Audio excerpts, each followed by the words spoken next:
Hello friends, welcome to my channel. So I'm in continuation with the analysis of companies that announced results on Q4 of Fy21. So I'll be actually considering the company that actually announced results on 4th of June 2021, that is on Friday. So I'll be actually considering IOL Chemicals and Pharmaceuticals Ltd. So on 4th May, it actually closed at 701 rupees. The market cap of the company is 4114 crores and the price and value is 8.95 and book value is 215 and high and low price is 899,304.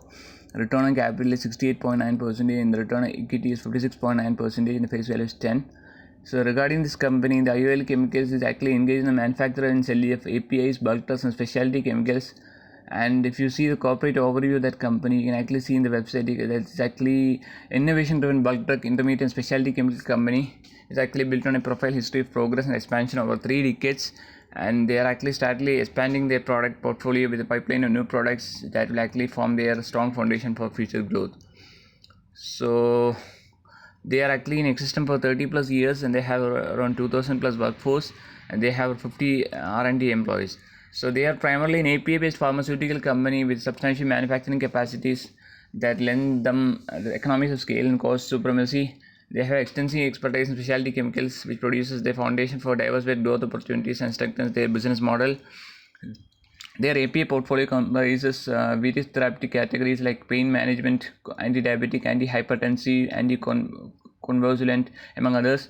They are the only backward integrated company producing intermediates and case starting materials for Ibupuren, which is actually a drug used in the anti-inflammatory segment.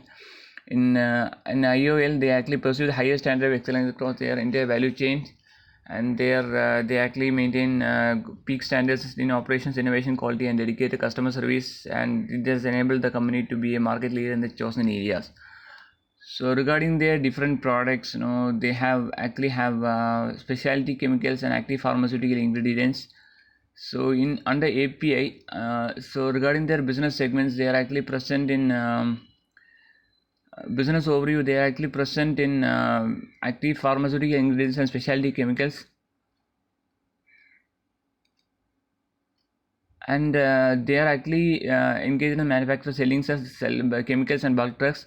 They actually cater to pharmaceutical and specialty chemical requirements, both the domestic and international markets. Under API, they have 2 segments as active pharmaceutical ingredients, that is API, and specialty chemicals.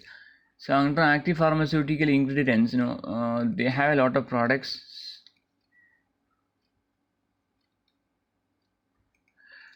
So under the API vertical, they actually research and develop essential products that are used by pharma companies across the world to make key medicines that are essential for humankind.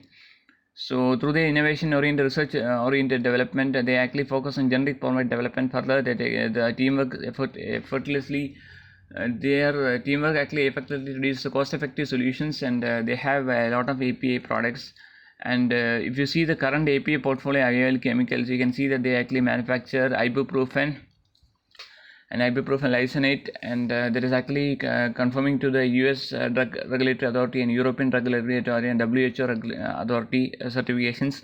And they also manufactured different API products for different therapeutic categories like anti-diabetes, anti-platelet, anti-cholesterol, anti-convulsant, etc., anti-epileptic, etc.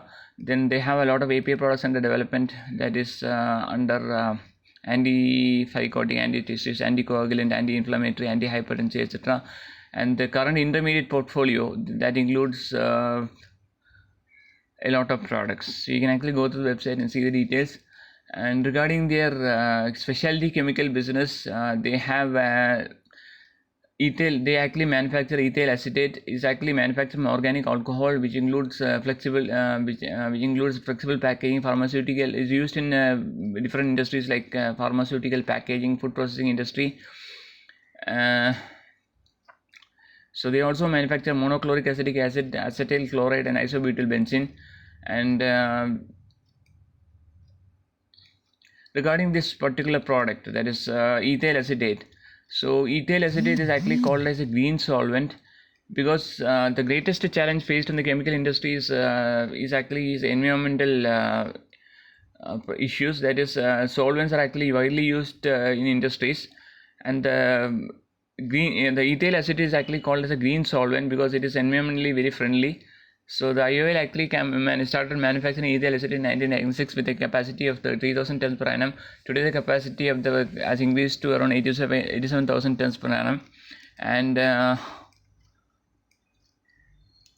ethyl acetate is considered as a chemical that has very least impact on the environment. It is also called as a green solvent due to this reason, actually this particular product, green solvent, is actually used in different industrial applications in the printing and packaging industry, inks industry, adhesive industry, pharmaceutical industry, paints and thinners industry, agrochemicals and pesticide industry, and cosmetic industry. So IOL Chemicals also have a lot of you can actually see the details in the website. So they actually manufacture these products, and they actually continually expand the products also. In their recent interview that was held last year, the company outlined the plans for this company. They are actually planning expansion of 150 to 200 crores every year from 2020 onwards. And in the C business, they actually had an interview. The MD of the company gave an interview in C business. So in that, they actually told that they actually had a plans of expansion of capacity of they actually have increased the business revenue in chemical business also in 2020 from around 711 crores to 765 crores, and they actually have plan to reduce the manufacturing capacity of ethyl acetate from 85,000 tons per annum to 105,000 tons per annum in the next 1 to 2 years. And they also post to expect 20 to 25% growth in the chemical business also, ethyl acetate business also. And regarding their revenue mix, actually 50% of revenue is actually coming from export business, and 45% is coming, 55% is from the domestic business, 45% from export business. They actually want to make it 50-50 in the ratio 50 is to 50. Export business 50%, in the domestic business 50%. And due to the government impact for reducing import from China, so the API manufactured by China will actually reduce the import from China to a great extent. Earlier we had around 70% of API were actually imported from China. Now it is actually reduced due to the development and manufacturing by companies like IOL Chemicals. The import from China has reduced. So in future it might actually reduce to 30 to 50%. And they have a capex plan of 150 to 200 crores in Fy21, and they actually plan to increase the capacity of metformin API, and the current capacity 350 tons per annum. It will ramp to 900 tons per month. 350 tons per month. It will be increased to 900 tons per month, and they also plan to expand the capacity of Gebam pentin and API product. So it is mainly dependent on import from China. So they actually plan to increase the capacity expansion of that particular product also. So in the next 3 years, they actually plan to increase the capacity by 150 to 200 crore every year. So that is the overview of the business and the future prospects of the company. So on valuations, the companies they posted very good results for Q4 of FY21, and they actually posted good results for Q4 of FY21. And if you see the results of that company,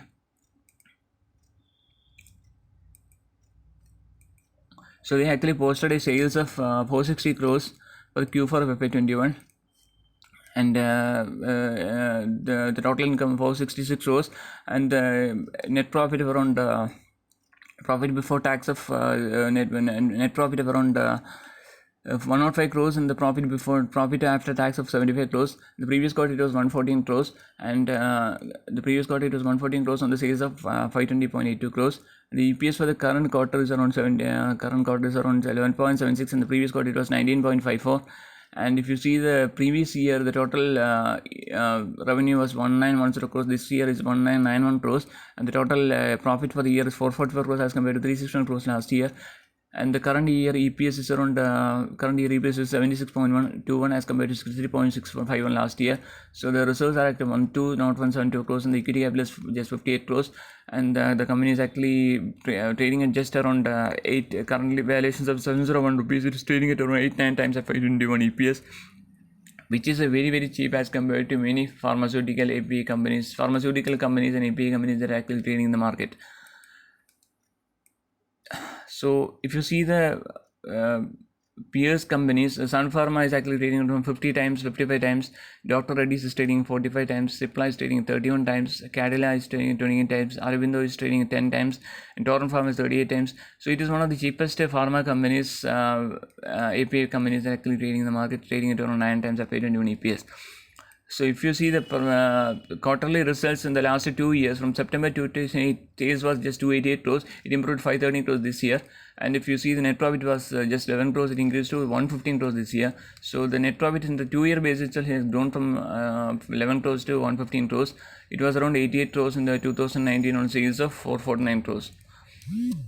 And regarding the financial performance of the years, it has the sales and the profit has improved over the years. The sales was just 301 crores in 2009. It increased to around 482 crores in 2013 to 580 crores in 2016 to around the current level of 1948 crores. The net profit has increased from 13 crores in 2009 to around 40. It even made a loss of around 67 crores in 2015 and 40 crores in 2015. And it actually started rising with profit once it started making APIs. It started increasing profits, and its profit actually, the current level is 460 crores, all-time high profit of the company. EPS was just 6.9 in 2009. It was even made a loss of 2015 and 16. EPS improved to around 76.89 in this current quarter. In the pre-2009, it was 41.61. Last year, it was 63.51. Currently, 78.79.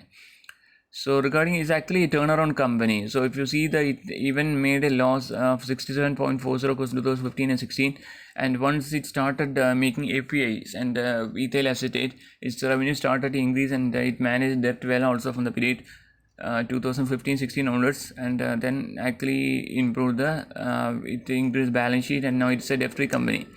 So if you see this common growth for 10 years at 18%, 5 years 38%, profit growth for 10 years is 43%, 5 years at 49%, CAGR returns of the company 34%, 5 years at 41%, return on equity for 10 years is 22%, 5 years at 38%.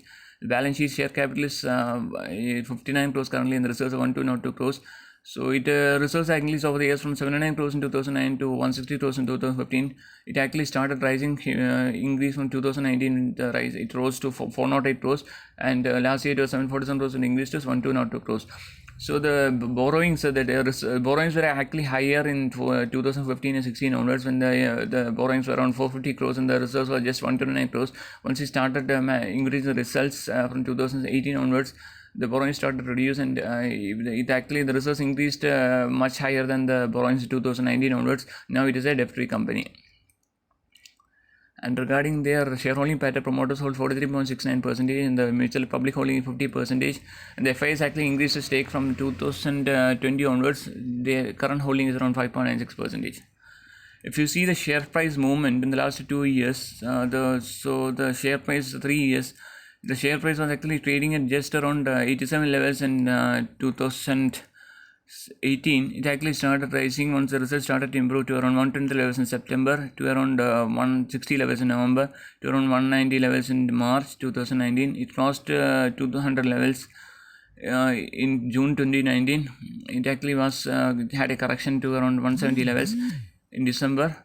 And due to COVID pandemic, actually fell to as low as 217 levels, and it actually started rising again once the results started to improve, and crossed to 300 levels in April, May, and then actually started rising again to 450 levels in June, and it actually made an all-time high of around 650. It was trading at around 650 levels in July, and it crossed around made an all-time high of around 890 levels in August. Then actually started correcting again to around 727 in October. So there was a belief that the company's result might be impacted, and the strong result that we actually posted last year due to COVID pandemic may not be repeated in future. So it actually corrected. Now it actually started rising in when the general trend based on the increased quarter results and the general trend in all pharma companies, it was rising again. In December, it was trading at 780 levels, and actually started correcting in February to 661 levels, and it started rising again to around 721 levels in June.